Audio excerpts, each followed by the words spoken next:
老細，多謝你當年俾工作機會我啊！而家我大學畢業啦，終於可以正式成為團隊嘅一份子，真係好開心啊！歡迎歸隊啊！耶！哇，記得你嗰陣時就係個學生妹嚟㗎咋？我哋嗰陣時啊，成日喺度睇實個鐘啊，幾驚你啊！夜晚9點未收工啊！轉眼間大學畢業啦喎！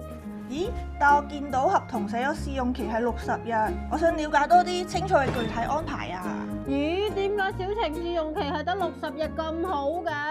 我入職嘅時候話90日喎。小晴話晒都係我哋自己人，佢有幾幫得手，我哋都好清楚。試用期定短啲，我對佢有信心。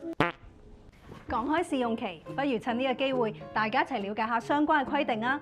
有明確嘅規則，先至可以保障雙方嘅權益，共建和諧職場㗎嘛。第一，試用期日數有法定上限，大家一齊記住3個數字。不具期限合同，一般僱員最多90日；具期限合同，所有僱員最多30日。領導、主管、複雜技術或者要求特別資格嘅職位，最多180日。哦，咁如果合同冇寫明試用期，會點樣㗎？問得好，如果雙方都冇書面協議試用期嘅話，根據法律規定，不具期限嘅合同會推定為90日，具期限嘅合同咧就會推定為30日。嗱，今次我就做啱晒啦，不枉我近年咁努力。但係如果雙方想定一個短過上限嘅試用期，口頭議定又得唔得嘅呢？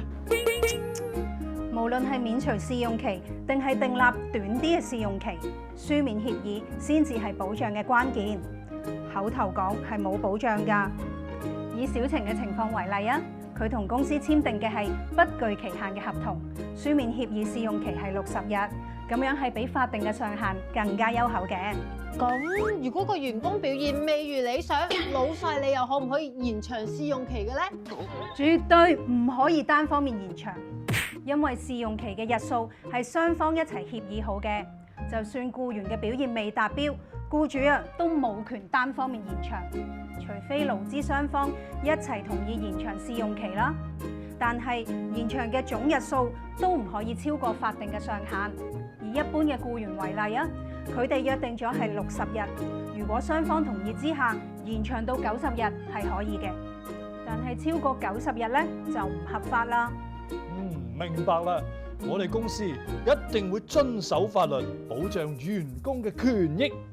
有明確規定啊，真係好啊！大家做起嘢上嚟啊，更安心啦。小晴，以後有啲咩唔明嘅，即管問我同芝芝。多謝晒大家咁俾心機解釋啊！清晰嘅規定真係令我好安心。呢間有溫度、有規範嘅公司真係好難得啊！嗱，為咗慶祝小晴歸隊，今晚我請食飯，一齊開個慶祝歡迎會。自助餐。試用期限明文規定，合法權益全程護航。